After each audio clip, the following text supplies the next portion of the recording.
All right, welcome to this explainer.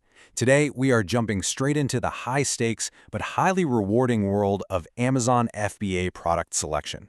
If you're a beginner looking to source your very first product, you are in the exact right place. We're going to break down exactly how to evaluate a product idea before you spend a single dime on inventory. Now listen to this carefully, because it is essentially the golden rule of Amazon FBA. A product can be selling thousands of units and still be a terrible product for you. Before you spend $1, check these 7 things. It's incredibly easy to get blinded by those huge revenue numbers and totally miss the hidden costs lurking underneath. To make all this concrete, I want you to meet Ali. He's a fictional beginner seller we've created just for this explainer. Ali is super excited, he's saved up some capital, and he is ready to launch his brand. Now, to be crystal clear right up front, running through our 7-point checklist, it isn't going to miraculously guarantee Ali's success, but it will absolutely help him drastically reduce avoidable financial risk.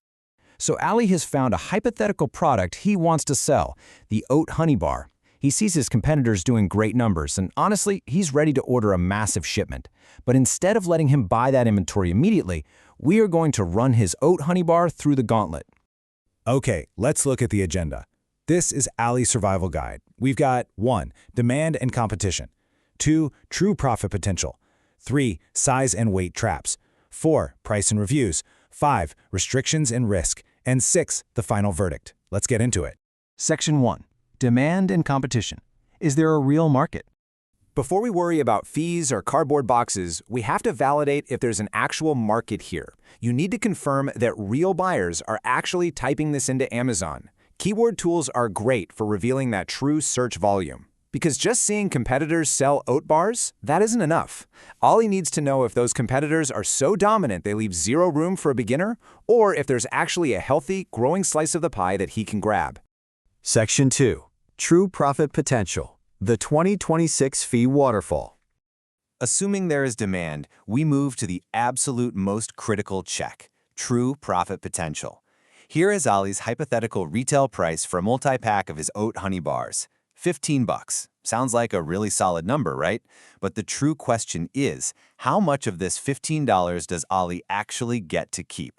Let's watch this fee waterfall drop step by step. First up, Amazon takes a referral fee, which is typically around 15%. Next, the FBA fulfillment fee to pick, pack, and ship averages about $3.32 for this size. Then, starting in April 2026, you have to add a 3.5% fuel and logistics surcharge on top of that. And finally, subtract the monthly storage fees, which run about 78 cents per cubic foot. When you start stacking up every single one of these fees, Ali's actual net margin looks a whole lot smaller. But wait, the crucial point here is that those standard fees are really just the baseline. What if Ali's oat bars sell super fast and he runs low on stock? Well, under the 2026 rules, if his inventory falls below a 28-day supply relative to customer demand, Amazon hits him with an additional low inventory level fee. This penalty exists basically because Amazon wants to optimize their shipping network, and low stock makes that much harder for them. So Ali has to manage his supply chain perfectly to avoid this massive margin killer. Section 3. Size and weight traps. The dimensional danger. The physical dimensions of Ali's box can silently completely kill his business. Let's look at dimensional weight tiers. A standard product under 4 ounces costs around $3.73 to fulfill. But look what happens if the box is just a little too big and bumps into the large, bulky tier. That fee instantly rockets up to $9.35. If Ali designs a puffy, oversized box just to make his oat bars look more premium, those few extra inches will completely devastate his profitability. Now, what's genuinely terrifying is the new extreme end of the scale, the overmax penalty. In 2026, Amazon introduced a massive surcharge for extra-large items exceeding 96 inches. If you hit that tier, Amazon tacks on a punishing $17 to $25 per unit. Obviously, Ali's oat bars won't be that big, but it perfectly proves the point. Your packaging must be as compact and efficient as physically possible. Section 4. Price and reviews, stability and compliance. So Ali modeled all his fees on a $15 price point. But he desperately needs to check the historical pricing of his niche. Are competitors constantly slashing their prices in a race to the bottom?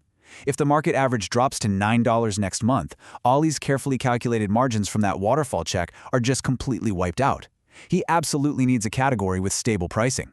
Next up, Ollie needs reviews to compete. That's a given. But beginners often make fatal errors right here. Listen to what Ollie absolutely cannot do. He cannot pay for reviews.